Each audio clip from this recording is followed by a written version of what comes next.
This is Professor Joe, your education advocate. Today our topic is epistemology during the modern period of philosophy.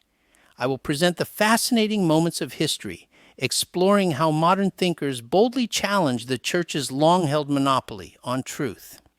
In the medieval period, the Church was not just a religious institution, but a powerful entity that dictated what to believe and follow. Scientific inquiries and philosophical debates were often stifled under the overwhelming influence of religious dogmatism. Revolutionary challenges were not new during the period. The scientific revolution of the 16th century was an example of this challenge. The scientific revolution was a series of events that marked the emergence of modern science in most of Europe, which transformed society's views about nature. The highlight of this happened in 1543, when Nicholas Copernicus published the Revolutions of the Heavenly Spheres, wherein he showed a new model of the universe, the centeredness of the sun in the solar system. The old geocentric model was aborted.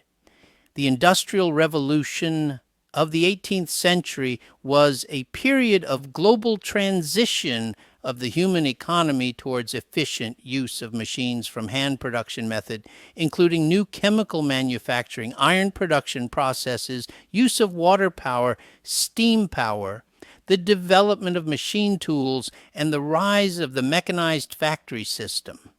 The Reformation, also known as the Protestant Revolution, was a major theological movement in Western Christianity in 16th century Europe that posed a religious and political challenge to the papacy and the authority of the Catholic Church. This historical moment ended the Middle Ages and began the early modern period in Europe, when modern scholars reacted openly to the dogmatism and authority of the Church. The tension in history continued in all areas of life, because revolutions were not isolated events. The Western world has been experiencing a series of shifts and revolutions. Who do you think will lead the reform in philosophy? Shall we allow reason to be drowned in fear and intimidation? It might be true that philosophers and scholars were bound by fear to avoid appearing too radical. The time has come. The revival of reason by epistemology is here. In philosophy, René Descartes, interested in science and philosophy, wanted to bring back reasons lost during the medieval period. He first introduced his readers to separating academic knowledge from religious doctrine. He challenged all sources of knowledge, including religious dogmatism. He used absolute skepticism to demolish all sources of knowledge and start his new project, to build the foundation of truth with the certitude of math and not from dogma. He was willing to challenge the accepted ideas of his day, including the Church's authority and dogma. Descartes emphasized reason as the sole source of authority, not the Church as the source of truth. He asserted that truth could be reached through reasoning intrinsic from within. We have the drive to know, called good sense, built in upon creation.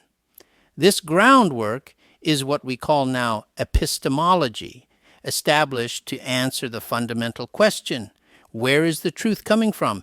Is it from the subject or the object? Can the subject dictate the object's nature without respecting the essence of a thing?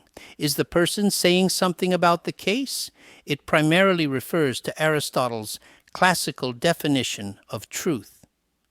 What is the case of the object known?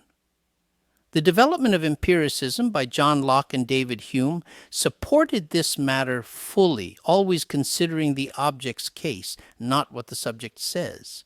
The active role of the object matters more in placing the object at the center stage, allowing each rational being to touch base with the object itself, and avoiding solipsism and manipulation of truth. Some takeaways. First, today, philosophers need the courage to challenge any authority and reshape our worlds and history. What matters now is that we developed the foundation of creating evidence-based knowledge, not just creating and promoting perceived truth away from evidence. Second, understanding these historical events, the value of questioning and critical thinking cannot be undermined. Let intimidation die itself. Let philosophy continue, and no one will be like Socrates to die in any society because he stood for the truth. Let us hold on to the fact that every person has good sense and drive to know, the intrinsic ability from the inside. Lastly, let us continue to be curious, ask questions, and never be afraid to challenge the accepted truths or doctrine, because who knows? You might be on the brink of the next big revolution in understanding. Who knows, the next big revolution will be under you. Thanks for watching, and keep thinking deeply. Follow my channel and promote this advocacy.